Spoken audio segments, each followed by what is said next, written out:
special. Sorry about that, President Gray. We're ready. What did you do? Turn her off? Okay. Welcome to the Metropolitan. Are we ready, you guys? We are ready, ma'am. Thank you. Welcome to the Metropolitan Water District Representative Caucus and Special Meeting of the Board of Directors for the West Basin Municipal Water District. It is June 4th, 2025, and it's 12:34. Calling this meeting to order. Mr. Assistant General Manager, can you please call the roll? Happy to do so. Director Tommy Favai, Director Desi Alvarez, Director Scott Houston, Director Donald Deere, Here. and President Gloria Gray. Here. Thank you very much. We will go to President the Gray, third. just going Go to on. note, President Gray, that we do not have a quorum for the special board meeting today, but of course, for the Metropolitan Water District Caucus, we do not need a quorum to proceed. Thank you very much. Thank you.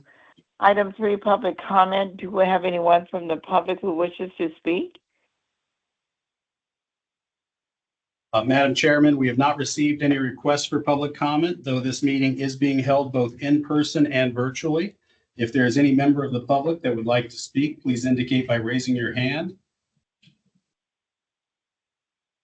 Madam Chair, we have no indications of people interested in speaking. Thank you very much. We'll go to the next item 4, discussion. Would you please introduce item 4? Happy to do so. Today, we're going to hear from 3 speakers speaking from the Metropolitan Water District. Our first speaker today will be talking about water supply conditions and giving us an update from Met's perspective. The speaker is Nusha Razavian. Apologies. She is a resource specialist with Metropolitan Water District and will be presenting this first item. Thank you. Hi, Directors Deere and Gray online. I'll be providing a pretty brief update on our Metropolitan water supply. If we could go to the next slide, please. So I'll first start with our hydrologic conditions because things have slowly been ramping down in terms of our hydrologic conditions. So if we go to the next slide. You'll see that we highlighted our conditions both within the Northern Sierra and the Upper Colorado River Basin, which of course have a big impact in terms of the water supplies that we see at Metropolitan in each given year. And so in this current water year for the Northern Sierra, we saw really great conditions up there with above average precipitation this year, as well as our snowpack within Northern Sierra peaking at about 120% of its April 1st average, which of course is when we typically see the snow beginning to melt there. And then in terms of our forecasted runoff on the Sacramento River right now, it's projected to be roughly 20 million acre feet, which is about 115% of normal. And so as we have heard that given these really great conditions, the Department of Water Resources has allocated the entire state a 50% allocation, which we'll highlight more later on in terms of how much that means in terms of water supply for us. Now, in terms of the Upper Colorado River Basin, not as great of conditions as compared to the Northern Sierra, a bit of a drier year on that front, but we did see about 90% of precipitation there, as well as the snowpack peaking around 85% of its respective April 1st average. Meanwhile, in terms of runoff within the Upper Colorado River Basin, not as promising. It's about 60% of its average, which for that area is about 6 million acre feet. Now, if we go to the next slide, I want to briefly highlight the storage conditions, particularly on the State Water Project side. So first we have Lake Oroville, our largest reservoir on the State Water Project.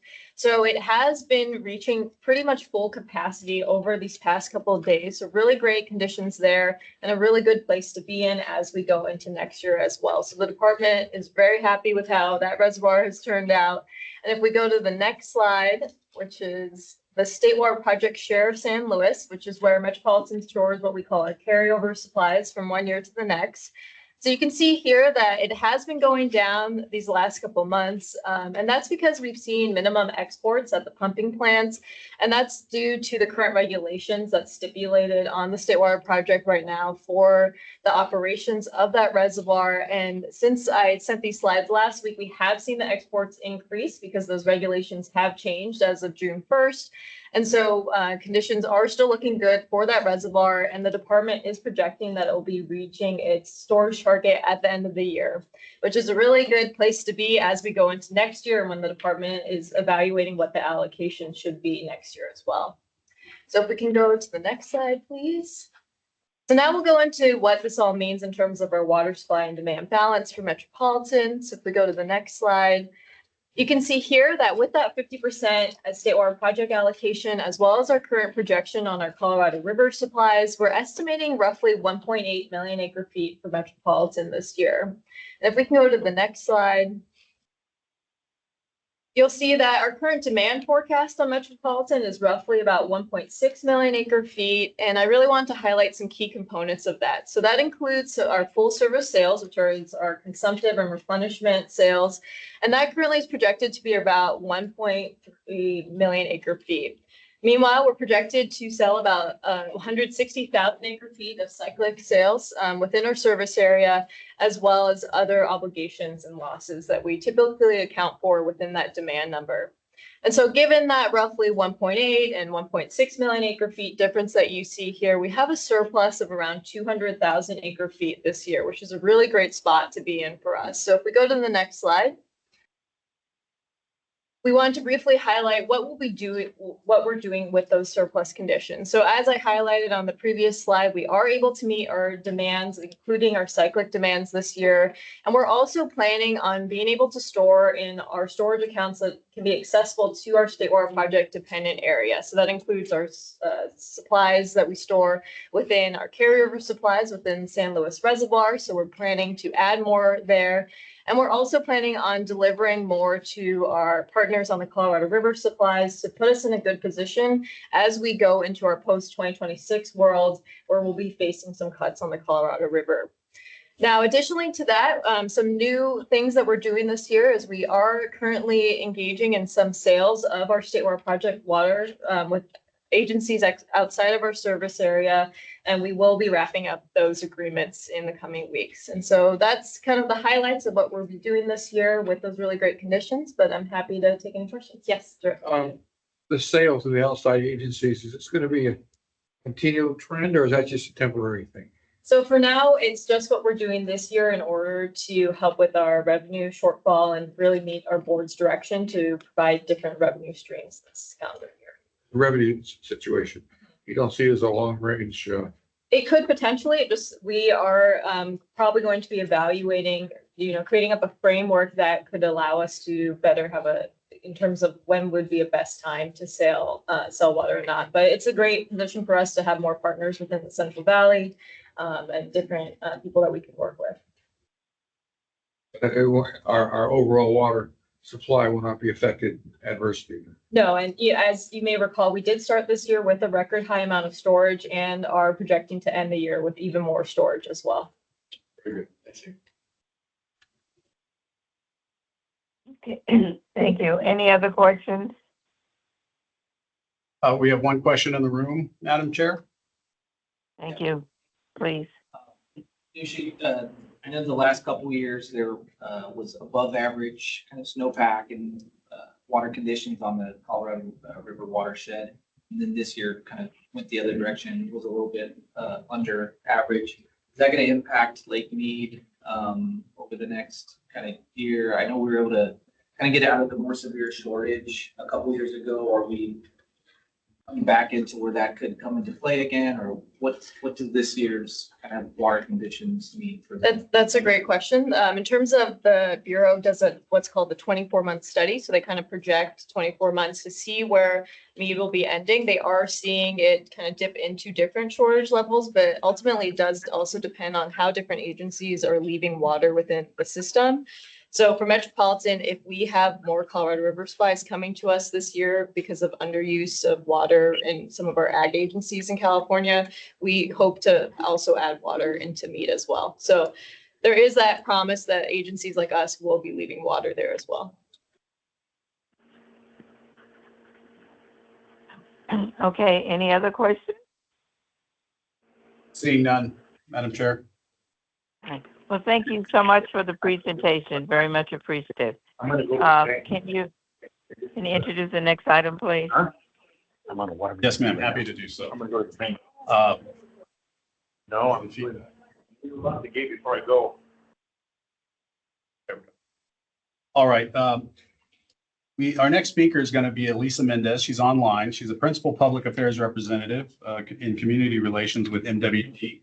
And Elisa is going to be speaking about the Pure Water Southern California draft environmental impact report that has been recently released by MWD, and specifically on the public outreach that MWD has been delivering. So I'll turn it over to Elisa. Thank you so much. Hopefully you can hear me okay. I'm borrowing an office for another, I was at another speaking event, so hopefully you can see me and hear me okay. But good afternoon. I'm pleased to be with you today to share an overview of the environmental impact report for Pure Water Southern California, specifically the outreach that we've been doing. The work for outreach really reflects a broad multi-platform engagement that we've been doing with communities, including those in your service area. And it looks like you're running the slides, so we can go to the next slide, please. And so this effort really started a number of years ago, where we put out a scope of work, essentially letting communities and other agencies know the work that we would be analyzing in terms of the potential impacts of the program on the environment and communities. And so we've been engaging in a process to solicit feedback, incorporate that feedback, and consider it. And so now we have the report. It went out on May 14th for 61 days. It'll continue to be out through July 14th. So our goal is to continue to be out there engaging with communities. So I will talk to you a little bit about our engagement efforts thus far. So we'll go to the next slide.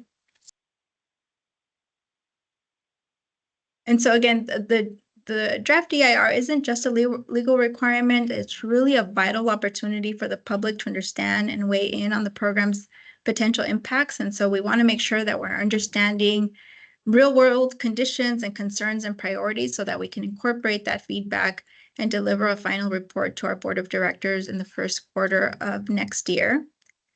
And so as we're out there in full outreach mode, we want to make sure that everybody who wants to know how to participate knows how to do that. So we'll go to the next slide. And the next one, please. There you go. So our public information meetings began on May 28th. It was our first virtual meeting. We had just about 50 attendees. And this is really an opportunity to provide an overview of the program, to highlight the findings in the draft environmental impact report. We have an expert panel that includes the analysts of the work that was done in the report, answering questions, our leadership providing overview of the program. And so these are really engaging opportunities for communities to learn more, ask questions, and know how to participate in the comment process. We have 2 more meetings coming up. On June 12th is our next virtual meeting at 6 p.m. We also have an in-person meeting in Carson at the Warren facility for our project partner, LA County Sanitation Districts. That's a really good opportunity to learn about the program, understand the report, but also attend an optional tour of our demonstration facility. We'll go to the next slide. We're also being intentional about being where local community is, face-to-face opportunities to answer questions. And so we've been at a couple of events beginning in the middle of May. In El Monte, we did a workshop with one of our community-based organizations. We were at a cultural event, the Aloha Festival in Santa Fe Springs. And then we have a series of upcoming engagements at the Aquarium of the Pacific in Long Beach. We'll be with the city of Torrance at their open yard, concerts in the park. We have a bike ride coming up in the San Gabriel Valley. So lots of opportunities to engage with people face-to-face, and we'll continue to include opportunities. And I know if there's more, we'll engage in those as well. Just before this meeting, we had a meeting with the public information officers from our member agencies, including West Basin. So I know we have additional opportunities coming up. We can go to the next slide. And so we're also making sure that we're reaching out to our local jurisdictions, providing briefings to chambers and commissions, city leaders. Just yesterday, we met with the city of Carson, their assistant city manager. We've been conducting tours. Again, this is just an example of the engagement that we've had in your service area. And we're doing that throughout the service area, particularly focusing on the areas where this program would be impacted with construction. So this is really important. We want to make sure that these local leaders know about this report and know how to engage, and then they can share this information with their constituents. And we can go to the next slide. And so, as I mentioned, we're also leveraging a wide range of multimedia tools. We have a robust, dedicated webpage. This is essentially a one-stop shop for people to find the report, an executive summary of the report, materials in different languages, helpful videos to understand the process and how to engage. And we've been getting a lot of good feedback on our website and all the resources that we've included there. We can go to the next slide.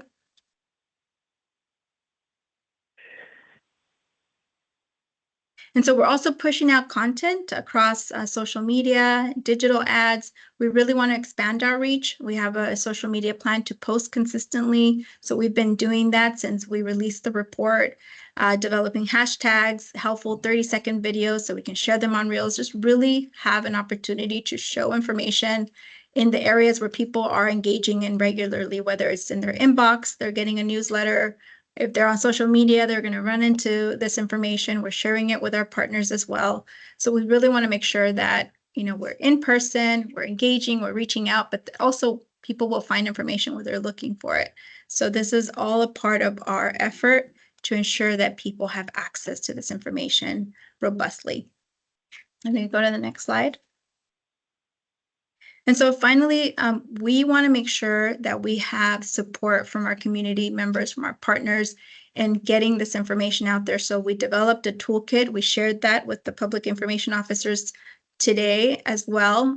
This includes materials, ready to go e-blasts, social media toolkits with videos and materials that they can share at the ready on social media platforms. Again, in order to engage all of our communities, it's a collaborative effort, and we appreciate everyone's support. And then I think I have just one more slide here. And this is just a link that goes directly to our comment portal. There are different ways that you can submit comments. We will take them via email. You can mail them in via US mail, but the easiest process is probably through our portal. It's an easy to access survey. And so it's something that I wanted to include when I share a copy of the presentation so that it's something that you can share as well. And then the final slide here just has my contact information. We want to make sure we support you in this process. So if there's anything that I can do, if there's a group you would like us to present to and get in front of, discuss the findings in the EIR, we're happy to do that. I know today we're focusing on all the outreach that we're doing, but we want to make sure that we're supportive of your efforts as well, your interests. So if there's additional information that you're interested in hearing, we're happy to return in front of your board and provide that information. So I just want to thank you for having us today and having an interest in all the outreach that we're doing. It's been busy, but we're happy to be out there. And so with that, I'm happy to answer any questions. All right, thank you. Are there any questions, Director Deere? No, thank you. Any other questions or any We questions? do have one, Madam Chair, we do have one question from John Bernardsky in the room here.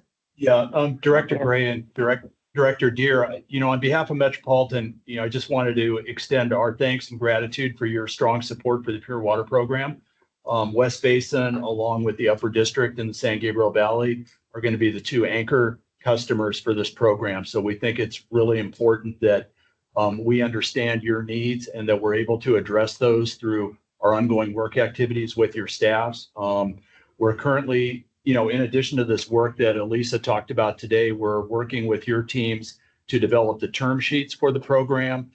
Since you'll have such a significant interest in it, and I know your general manager is working with Metropolitan staff, to continue that engagement with us as we develop those and bring those term sheets to our board this summer. I think that's going to be an important milestone for us to get the blessing of the boards on the term sheets that will eventually be turned into some preliminary agreements with each of the member agencies that will be taking water from the program. So again, on behalf of the Metropolitan team, thanks for your engagement in this program. It's really important to us. We're very proud of our staff, and we feel that they'll do a great job working with you. Looking forward to it.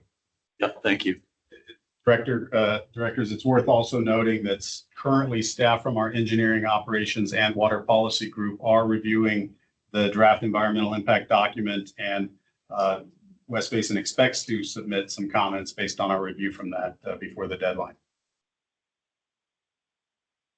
Okay, thank you, John. Any other comments or questions? Gus Meza in the room would like to say something. Hi, Lisa. This is Gus with West Basin. I have a question. I'm just curious to see what kind of questions you're getting from the community about the project. Can you talk a little bit about that? Sure. So in our first public information meeting, there weren't too many questions, or probably about 4. The ones that I can remember are related to the water quality, how long we anticipate the design will take for our program facilities. I think there was maybe a question, and John was there with me, so maybe he remembers, but there weren't too many, which I think has a lot to do with the overview that we provided. It was pretty comprehensive, but we are getting those questions. We've also began to receive a few comments, a lot of supportive comments, but also, again, reminders that we need to continue to engage in outreach, because, there's always still there, the concern or interest in understanding the water quality that we're producing with this program. But we'll see. We have another meeting coming up June 12th, so we'll continue to see what kind of questions we get, but that's sort of a summary. Not too many. Great. Thank you. Okay, any other questions or comments? Seeing none, Madam Chair. Okay, thank you very much for the presentation. We will go to the next item. Please introduce that one. Certainly happy to do so. The next item is regarding the business model refinement update. Unfortunately, Mosen Mortada, who was scheduled to present this oral update, was unable to attend today. So he's being supplemented by John Bernardsky, Assistant General Manager, and Kitano Kasan, Assistant General Manager and CFO.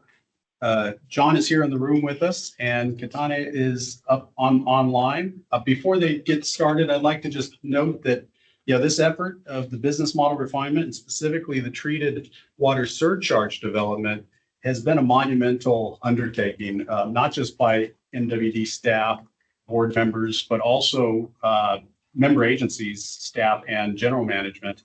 And, it's been a long time coming, I think 3 years to get to this point. And what you're going to hear today represents, I think, where the discussion has led, and perhaps what will be introduced to the board in the next couple of months. So with that, I'll turn it over to John. Yeah, thanks, Assistant General Manager Owens. Appreciate that introduction. It's been just about a year ago that the chairman of our board, along with the vice chair of the Finance and Planning Committee and the chair of the Camp for Water Task Force, commissioned an ad hoc working group that was charged with taking a look at potential refinements to our business model at Metropolitan. We wanted to engage all 26 member agencies in that effort. And so the ad hoc working group consisted of general managers from each of those 26 member agencies. And we supported that with a facilitator. We brought a facilitator in. We've had numerous meetings with the general managers. It's been very productive. And what I want to do today is, with myself and Kitano, just give you an overview of the key areas that were examined by this ad hoc working group. And I'm going to start off, and then I'm going to transition it over to Kitano, because I think all of you have a great interest in the finance aspects of that. But there were a couple other areas that were studied also. So in April of this year, the ad hoc working group consisting of the general managers presented a status report on their findings of their work from their meetings and their collaborations. And there were 3 key areas that they've looked at. The first one has to do with finance. The second deals with water resources, and the third is with engineering. So I'm going to touch on water resources and engineering and then turn it over to Catano. Actually, Catano's team has an informational board letter that you will all be seeing next week on the board cycle. I think it's been posted to our website now, and that gives a really good overview, but I'm going to let Catano summarize that. So as far as water resources go, there were two areas that staff has been asked to take a look at. One is, how can we facilitate local supply exchanges between our member agencies? So staff is looking at developing a framework for how we would guide the formulation of these exchanges. There's a great deal of interest among the member agencies, at least in with particular member agencies, of being able to exchange supplies within Metropolitan's existing network. So we're going to take a look at that. And then the other area, Director Deere brought this up earlier, was water sales outside of our service area.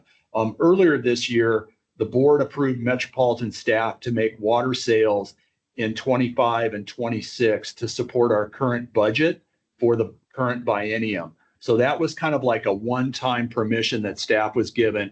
And we're going to be reporting back in the next month or so about the success of that program. It's actually been highly successful. We found a lot of interest in purchasing water from Metropolitan, but that permission does not go beyond this current budget cycle. So what staff is going to do is develop a program for board consideration to look at a longer term program of being able to make those sales in times when we have surplus water. And that's the key this year is and Nusha represented, we have a lot of surplus supply without cutting into critical supplies that we can make available to other agencies on the state water project within California. So we're doing that.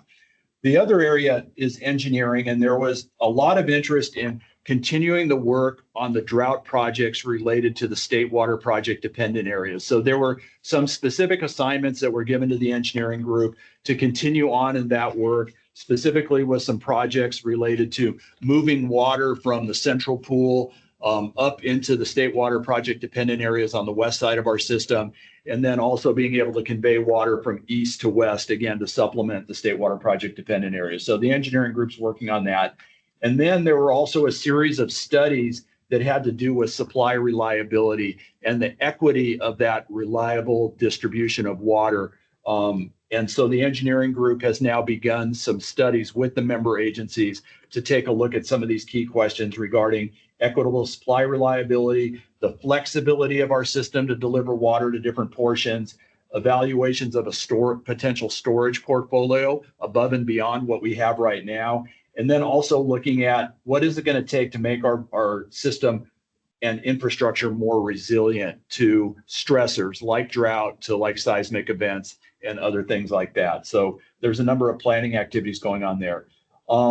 So what I want to do now is turn it over to Catano, and she can give you an overview of the several different areas that the finance group was kind of charged with looking at and how that's coming forward through a couple of informational items and then action items to the board over the next couple months. So Catano, if you're there, you can take it away. John, can I interrupt one moment? Maybe there's some questions about your presentation. Can we do that first? Yeah. All right. Sorry, Director Gray. Director Yeah, go Deere, ahead if there's any questions there. Yeah. Director Deere, do you have any questions? All right, at this time, thank you. All right. Any other questions, please? Seeing none in the room here, Director Gray. All right. Thank you. Okay, John, you want Katana? Yeah, next? Catano, go ahead.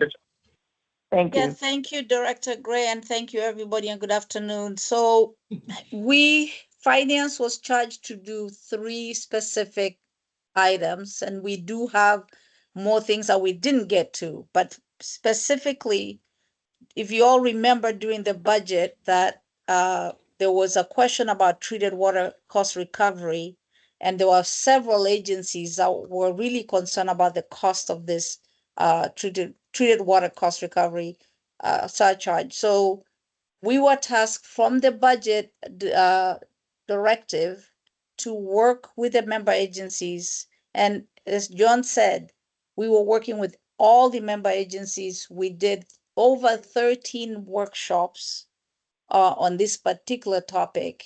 We presented probably upwards of 20 scenarios on how to equitably charge this cost. As you might have, some of you might remember, this conversation started way back in 2017. And there was a lot of deliberation then. And there was a lot of policy directives, but we were not able to implement the changes that were recommended in 2017. So this is our second time, and hopefully this time around we can get to the finish line.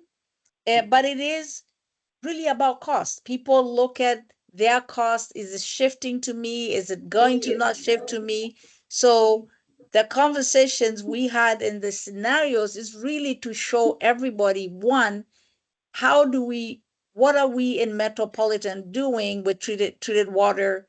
Where do we have capacity? Where are they speaking? So all that conversation occurred in those scenarios is really to just show people how we're using. We presented a lot of data. You might hear next week people say, we want more data. If somebody says that, I guarantee you, most of everybody who sat through those 13 workshops was sick and tired of the data we presented. So we did a lot of presentation, a lot of data.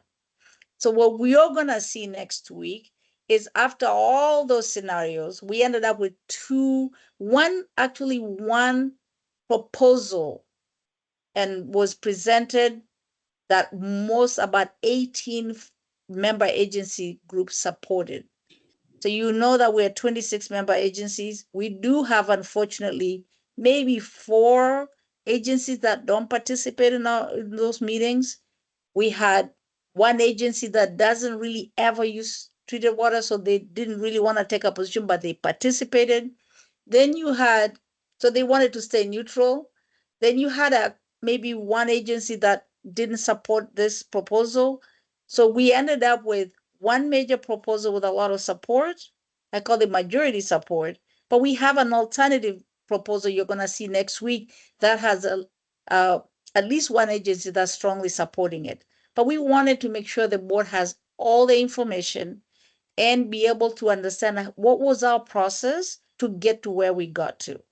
We at Metropolitan did not take any position on any of this because it's really about the member agencies trying to make sure based on what we presented, based on what we're doing, we're being equitable. And so we will be presenting those scenarios to the board about the treated water cost recovery item. And this is an informational report, and we purposely want it to be informational so the board can weigh in, the board can give us directive or thoughts on this item. So that's one item. The second item we were tasked with doing is reviewing our reserve policy. Most of you know that we've been talking about minimum reserves, almost dipping below minimum reserves. Fortunately, you're going to hear, if you've been attending finance meetings, that we did do the reverse cyclic item that give us a one-time money to boost our reserves. But we're still concerned about our reserves. And one of the items that I was particularly concerned is this policy has been in place for over 25 years. So we knew that the math of 25 years ago and the assumptions needed to change. So there will be some technical changes to really just right size our reserve based on today's numbers. The second part of that is we wanted, and I know particularly this agency, you all presented us with assumptions, or what are assumptions of 124, if I remember correctly. We ended up, or 1.24, sorry. We ended up with 1.34. And incidentally, that 1.34 assumes a 70% exceedance, so we can exceed our revenues by that 70%. So what we presented but it's not a policy. But what we're really trying to do is set a policy where beginning the next budget, we can stick to that 70% exceedance as rate setting assumption. We also are proposing that we can go all the way up to 80%, but incrementally. So you're going to see us presenting changes to the policy of reserves, which will change the target, minimum target, and and high targets. So you're gonna see that presentation from us, and we're gonna explain, what would that do to our reserve policy. And in addition, we are going to also be presenting how we assume that ecofeeder water that we use for budgeting. So those are the three core things we're doing. But in that, you're going to see how this improves our business model, in that some of this action, especially the treated water surcharge discussion, will incrementally help fix out some of our revenues. So that's an added, wasn't something we were seeking, but it's something that was added, that if we actually do what we're proposing to do, it will help fix rates. And there were a slew of other things that came in the process of the conversation that we had. We didn't get to, we didn't even start the conversation, but we will be revisiting in the future similar workshops with the member agencies. For example, folks want to talk about voluntary level pay plan. What does that mean? And it's a voluntary, so we want to know that from the agencies. We also want to really continue to have conversation about fixed charges for demand management. We want to talk about expanding the RTS and capacity charges. We want to continue having conversation about property tax. You all saw that last time we had property tax doubled what we used to collect. Should that continue? All that conversation might come later.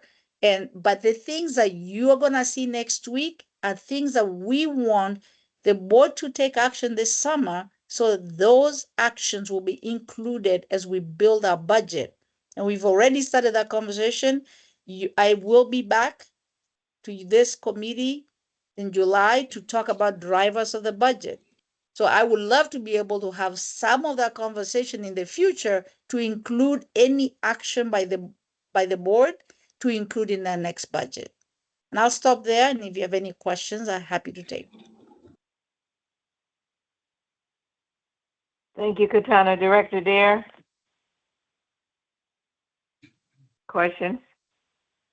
Oh, Can you? no All right. questions. Are there any other questions, Eric? I've got a question, Director Gray, if I might. Sure. I Please. think this is for Catano. Catano, specifically regarding the treated water surcharge efforts, recognizing that MWD already has a fixed charge associated with conveyance and storage. I'm curious how that methodology and formula might have shaped or played a role in the discussions surrounding the treated water fixed charge. And would there be any intention to apply the methodology that's ultimately adopted for treated water onto the fixed side, or excuse me, the conveyance fixed charge, or capacity charge, I believe is what it's called? The capacity charge, well, as you saw me say, that we will be revisiting hopefully in the future the capacity charge and even tweak that a little bit. But the fix, if I'm hearing your question correctly, some of what we're doing will fix out the costs. Right now, treated water recovery costs or surcharge is being collected 100% volumetric. So some of what we're doing is actually going to fix out pieces of this. So we're now going to be applying fixed charge. I don't know if that was your question. Let me see if I can rephrase it or re-articulate it. The Met already has a fixed charge, so the capacity charge that has a formulation and a formula associated with it. I'm just curious how similar or different that is from the proposal that's going to be brought forward for the treated water fixed charge, and whether at any point you'd look at having the same methodology associated with those two fixed charges, or if it just doesn't make any sense to do so.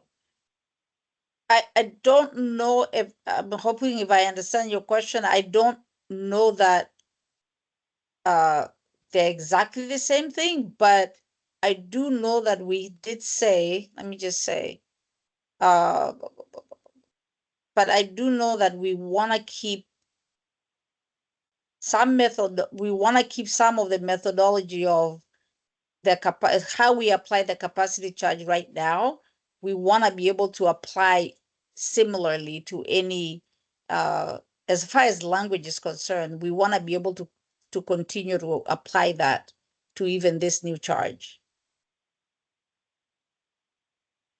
Thank you. Mhm. Director Gray, I don't see any other questions in the room. Okay, well, first of all, thank you and John for the presentation. Katana, I want to make sure I heard right. What will be presented to the board will be recommendations from the agencies, member agencies from those meetings you talked about. And did I also hear that there will be an additional alternative? And is that something that Met is presenting? No, so Met, the workshops included all the member agencies. All the Right. member agencies voted on, not voted, but indicated what their preference is. Because we had almost 20 scenarios. All of them, after going through all the analysis and all the debates, at least 18 member agencies have one proposal that they prefer. But there's one major agency that has an alternative scenario that they prefer. But we're presenting all that to the board so the board can decide. And maybe the board will come up with different alternatives, but the board can decide which alternative they wants to support. But Metropolitan, as far as we know, currently, this is a charge that we charge. So if nothing happens, we'll continue to charge the same way. But Right. we have member agencies who feel like it's not equitable. So the entire effort is to help analyze all this data and analyze what we do operationally to be able to come up with something that everybody can say, you know what, this is equitable. But we are not all on the same page. So was that alternative presented at the workshop from this one member agency? Yes, it's been presented and everybody's debated about it. So the data is there, everybody's looked at it. And so it's really just a preference of what people feel like is going to cost them more or it's going to cost them less. So yeah, but we will present all the alternatives just so the board can understand each one. All right. And who is what member agency that has their own alternative? So I will not call it their own alternative, but their preferred alternative. Their preferred. Okay. Yeah, the preferred alternative was proposed by a few others, but specifically by LA. Okay. Thank you very much. Okay. Any other comments or questions? Seeing none here. Okay, so that concludes 4A. Let me thank all the presenters. Thank you. I hope I'm pronouncing this right. Is that Nusha? Nusha? Yes. Who made the Nusha Rosavian? Thank you. Rosavian, Thank yes. you. Thank you. All right, thank you. And also Elisa Mendez, and thank you, John Bernarski and Katana Hussein. Thank you very much for all the presentations today. Thank you again. Sure, our pleasure. Good. Thank you. And so thank you. And item 5, director's comments, future agenda items. Director Deere? Just to say, thanks to Met for all the heavyweights they sent us here today. We appreciate it. Oh, I love that. Yes. Well, Met always provides good information and the presenters are always great. So thank you to the ones today. Let me ask anyone from the group, do you have any comments or future agenda items, recommendations? None here, President Gray. All right. Well, thank you again to all the presenters, and thank you for those online and who are there in person. And so with that, this meeting is adjourned. Thank you very much. Have a good afternoon. Bye. Thank you. Bye-bye. Thank you. Bye. Bye-bye.